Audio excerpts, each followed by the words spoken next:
This video is highly requested, so I'm happy to finally get into it. So if you are interested in learning how you can naturally build your curves, keep a small waistline, grow your glutes, and tone up your body, then let's get into it.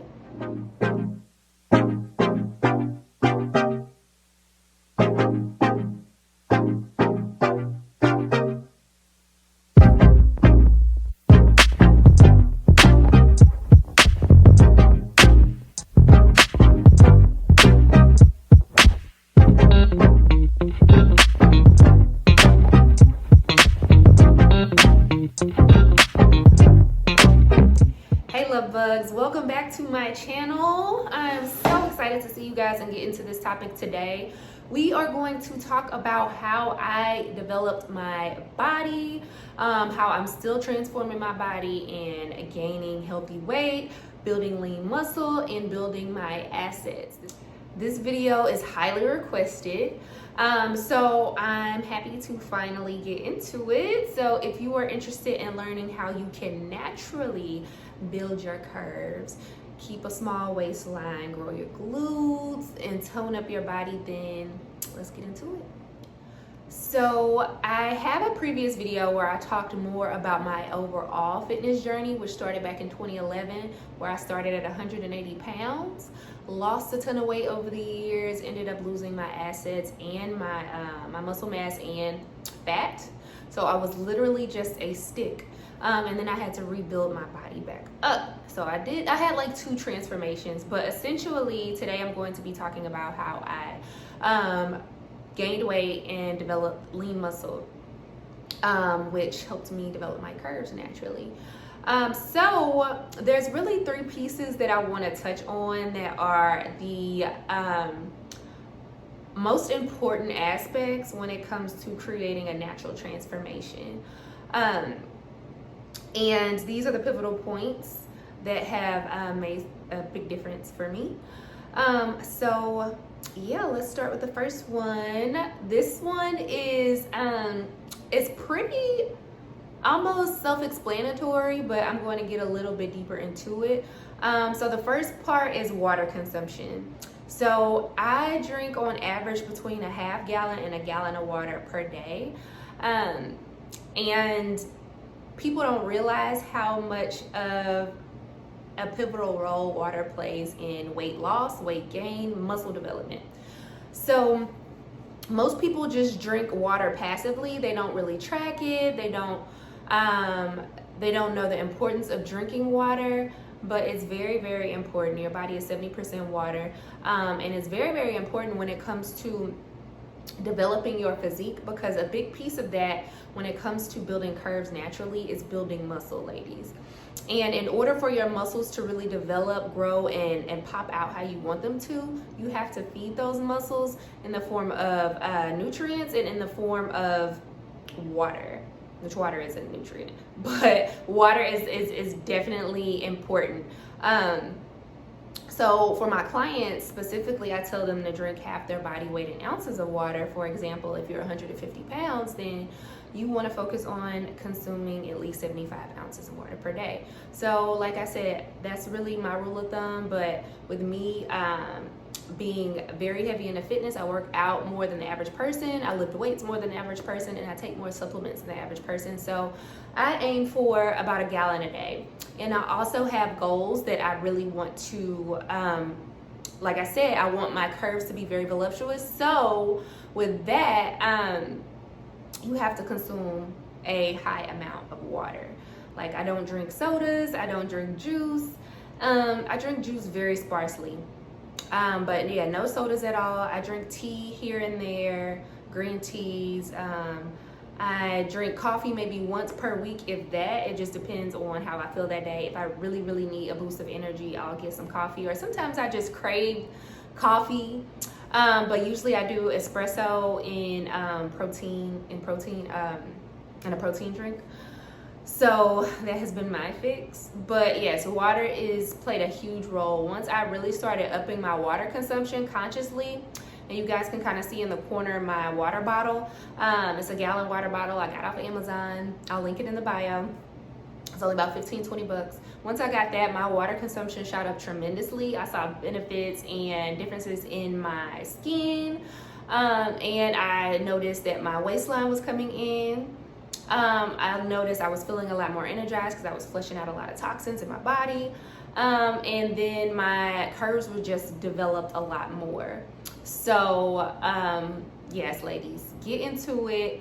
Get you some water, get you a water bottle, and start being very cognizant of the water that you drink, especially in the hotter months. Summertime, you know, May, June, July, August, those months of the year, you really want to focus on replenishing all that water that you are sweating out, all that perspiration, and like I said, your muscles need it. So while we are on the topic of nutrition and what we put in our bodies, the second piece, this played an even bigger role in me seeing a difference in my body, because I will show you guys a before and after. You guys can see here where I was really, really tiny, and I started developing like my curves, my butt, my legs grew. Even now I'm still in a phase where I'm kind of bulking. But the biggest piece of that is, one of the biggest pieces is that I started eating in a calorie surplus. Calorie surplus. And what I mean by a calorie surplus is I started consuming more calories than my body needed to expend on a daily basis. So there's a specific amount of calories that your body needs to function, just to do its day-to-day regular tasks, the regular functions, for it to run efficiently. And when you eat less calories than that, that's how you lose weight. You're in a deficit. And then when you eat more calories than that, you're in a surplus, which means you start to gain. So I specifically started eating in a high protein diet. So I started consuming a lot of meat. I am a meat eater. I'm a carnivore. I'm not vegan. So eating a lot of steak, chicken, turkey, Greek yogurt, what else? Just salmon. I love salmon, all types of fish. So I started consuming a high protein diet. One reason was because I got into strength training. As you ladies know, I lift weights. So the building block of muscles is protein and those amino acids that are found in protein. So I really had to focus a lot of my diet on high protein. And that was a big piece. Now, also a rule of thumb when you're trying to gain, carbs. Carbs are something that you want to consume, especially when you're working out heavily, because it's going to give you energy and it's also going to help you gain, right? So the breads, the pastas, all the good stuff that you normally hear you should stay away from. If you're really wanting to gain, then carbs are going to help you do it very, very fast. So you can do that in the form of natural nutrition in your diet, or you can even get something like a mass gainer, which is high in carbs and high in protein, and you literally drink your calories and it's going to help you put on weight very quickly. I'm telling you, ladies. So you can get you a mass gainer. If you guys need a suggestion on mass gainer, check the description box below, and I will add a link to the women's best mass gainer I suggest.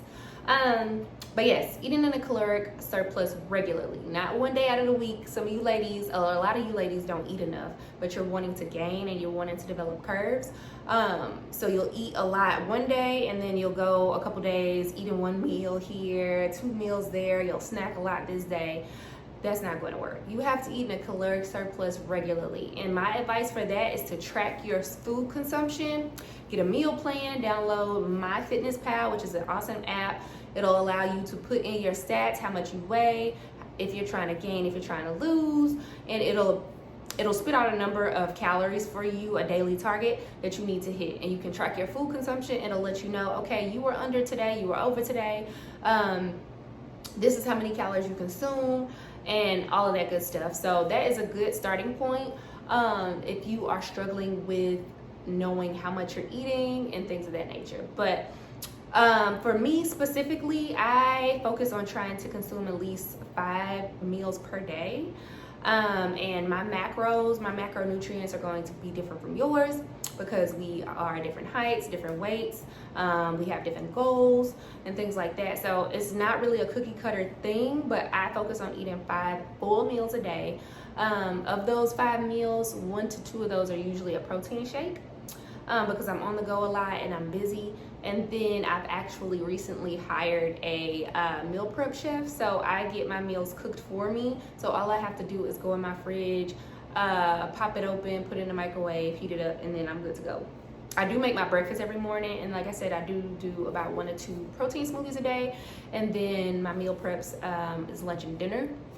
And it has worked tremendously for me. So for you guys who struggle with prepping meals, which is going to be an important piece to hitting those daily caloric goals, get into possibly finding somebody who does meal prep in your city locally. Usually there's a lot of companies or even just individual people that do meal prep. So find somebody you trust, find somebody with good reviews, and you can test them out for like a week, get a couple meals and see how you like them. And then if it works, then keep on placing orders. So that has worked for me, and it has helped me tremendously. So eating in a caloric surplus is big importance to gaining and developing curves. Now, for the third piece of the puzzle is obviously strength training, weight training, resistance training, which is what you guys know I absolutely love. Before, early on in my journey, when I was going through my weight loss phase, I did nothing but cardio. You couldn't pay me to touch a weight, a dumbbell. All I did was Stairmaster. All I did was the treadmill. All I did was walk. And then I ate in a caloric deficit. I underate tremendously. So I lost a lot of weight very quickly. And I'm pretty sure I had a self-diagnosed eating disorder at one point in time, because I thought I was still overweight and I was very obsessed with losing weight, even though I was probably considered skinny at that point. But I still would undereat, overwork myself, extensive cardio, and I lost all of my body. Well, not all of my body fat, but I lost a lot of body fat, and I lost all of my muscle mass. So like I said, I was literally a twig. And I can post a picture here for you guys for reference. But yes, so I had to build my strength up. I had to build my muscle mass up from there. Which I talked about the caloric surplus, which in order to build muscle, you have to eat high protein, you have to eat a lot of calories, because you have to repair and recover and feed those muscles. So with me getting into strength training, which it was a gradual process, I didn't just jump into it, and I wasn't just, I wasn't the Serena Williams of weight training overnight. It took a few years. Mostly over the past like 18 months is when I've seen the most dramatic and noticeable changes and the most ideal changes in my body. But yes, getting into strength training. So I started doing body weight exercises, and then I gradually started to get familiar and acclimated with weight machines. That targeted the glutes and legs. That's what I did primarily for the longest, probably for the first like 2 years of me doing my weight training. I just focused strictly on lower body and core a little bit. So I just did what the typical girl does when she goes to the gym: the squats, the leg extensions, the lunges, all that good stuff. So it wasn't until actually probably the past like 6 months, maybe even less than that, I've been focusing heavily on targeting my upper body, like my back, my triceps, biceps, my chest, my shoulders, all of that good stuff. I focus heavily on. It's included in my splits in my day, in my week. So I have a day specifically for my back and biceps, a day specifically for my triceps, chest, and shoulders. So I focus completely on full body, and then I do core after every session. I do a little bit of core, because you guys know midsection is probably the hardest place to target So that is it kind of gives you an idea of how I focus on things. But yeah, I started with weight machines, gradually started to getting into free weights, using the barbell, doing the squat rack.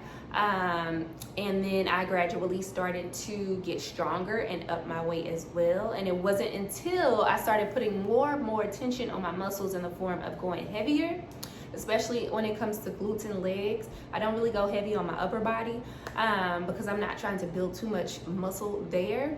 But I do want to build my strength, so I focus more on high volume, which is higher reps. So I do a lot of reps. I don't really focus on, curling 200 pounds. I focus on doing a lot of reps. But as far as lower body, I focus on reps and heavy weight. So I'm at the point now where I can actually squat almost 200 pounds comfortably. I can hip thrust. I hip thrust a little over 200 pounds. I deadlift about 200 pounds now.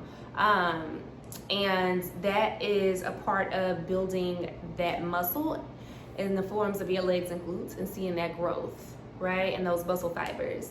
I also do a lot of activation exercises, eccentric exercises, and isolation exercises. So what I mean by that is that instead of just lifting weights, there's a way to do it. So isolation exercises is really how you see a pump, right? So you're focusing on full range of motion, right? So your movement, your form, and your technique is very, very important, right? So you're lengthening your muscles all the way and you're flexing them as well. So you're getting that full circulation through the whole muscle fiber. And then slow and controlled motions is another big piece for me. So I focus on eccentric movements, right? So I pulse. I like to hold and squeeze as well. So it's more than just the movements, but holding, right? Putting that tension on that muscle and holding it is another good way to grow those glutes and legs and any muscle for that matter. Guys, if you're trying to grow the chest, the arms, all that good stuff, the back, yes. Eccentric exercises, isolation is very, very important. And then I'm focusing on supersetting as well, which is something that I've been very big on lately. So instead of doing 20 different exercises on glute and leg day, I'll focus on just 4, 5 exercises, and I'll superset those exercises, meaning I pick 2 exercises, right? So let's say I'm doing, I'll do leg extensions and I'll do leg extensions, and then I will do let's say hip thrusts. So I'll just focus on doing about 100 reps of each of those exercises. I'll just go back and forth with a very short rest period in between. So I'm just really, really hammering in and just going hard. And that has shown me specifically that it's very beneficial, because I've seen awesome results from it, and I tend to feel like I get more out of my workouts while I'm in the gym because I'm being very mindful with my time. So even though now I'm actually in the gym for 1 hour to 2 hours, but they're very, very effective workouts. Because before I used to go to the gym like 20 minutes, 30 minutes, or get it in anytime I could, but I wasn't really getting the full effect in my workouts. I was just rushing it just to say, okay, I got a workout in today. Now I would rather go to the gym 3 times a week and be in there for 1 hour, 2 hours each day than go 5 to 6 times for 30 minutes. I would rather get that full workout and then get the recovery time in between, right? So that's kind of where I am. It's all a process. We all are on a journey. So don't compare your day 14 to my year number 5. You know what I mean? It's not going to add up. It's only going to psych you out, and it tends to deter you. But trust me, I started at square one. I started at square negative like 50. And I've gotten to this point, and I'm still continuing to work on myself, self-development, self-improvement, physically, mentally, emotionally, and spiritually, financially as well. But like I said, it's all a process. We are all on our own time. So yeah, just keep going. Find what motivates you. That's a big piece. Visualization. I visualize exactly where I am today. I visualized it years ago, before I could even fit in anything close to a size 6 or 8. I was already like, sis, I can't wait till I can wear that. I can't wait till I can wear this 2-piece. I can't wait. It was already in my head. So I'm big on consumption in the form of what I eat, but also in the form of what I process mentally. So I'm always looking for things that inspire me, motivate me. I'm big on vision boards. I have a vision board right by my bed, so I see it every morning. It has all of my goals and things that I want to achieve on it. So you have to feed yourself these reinforcements, because motivation is fleeting. It'll be here today and gone tomorrow, honey. So you have to develop that discipline, but the way to get to that point and build that momentum is making sure you can self-motivate yourself. And when you tend to kind of veer off course, you can get yourself back. So you have to be very aligned with what your goals are in order to be in it for the long haul. Because it's easy to start something. It's a lot harder to follow through and finish with it. Trust me. Because I've been on that roller coaster. I've been on that seesaw. I've been in that revolving door. Start and stop, start and stop, start and stop, start and stop. And I got tired of it. So yeah, I had to commit to myself. And here we are.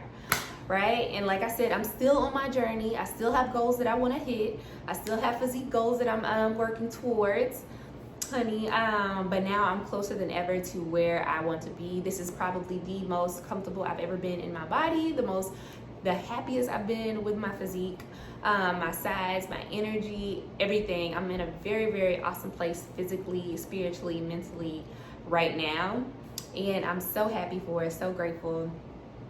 I'm grateful for it all, but like I said, we all had to start somewhere. So sis, I hope this motivates you to really buckle down. It's 2021, sis. Come on now. We all were thrown a curveball last year. So we're all trying to get back on track, right? So really take this to heart, heed it, and put it into work, put it into fruit, put it into effect, execute on it, and you'd be surprised at where you can be at the end of 2021. Or wherever you're watching this. You can be in a totally different place 30 days from now, 60 days from now, 180 days from now, a year from now. Just imagine if you started today where you will be this time next year. That's exactly how I used to think of things. Even now, I think about it, I'm like, where would my future self, how would my future self feel a year from now? Looking back, will they be happy at what I was doing 365 days ago? Or will they be like, damn, I should have been doing XYZ. I'd be such and such, such and such. You know, so I'm very forward thinking. So I just encourage you guys to get started. If you started, keep pressing forward, and don't let anybody knock you off your square. You got to do this for you. You got to do this for you, sis. And believe it or not, you are going to inspire and motivate so many people on your journey, even starting out. So even beyond yourself and your personal goals, you are going to be helping other people. I get messages all the time from clients, from strangers, from you guys on the internet that tell me how much I motivate you and encourage you to stick to your journey, to get started. So that means the world to me, and that keeps me going for you guys, right? So I truly, truly, truly appreciate all the love and support. With that being said, and I hope this video helped you guys. So kind of to recap, you guys want to focus on more water consumption regularly, eating in a caloric surplus, and also getting into strength training. I'll do a more in-depth video on the strength training and caloric and the caloric surplus for you guys, because I'm pretty sure you guys will have more questions. So this is more so of an overview video. But like I said, I hope you found this valuable. Make sure you guys like and subscribe for more videos like this on fitness tips, fitness fashion, fitness workouts, and things of that nature, and I'll be sure to deliver them for you. I appreciate you guys for tuning in. I will see you in another video.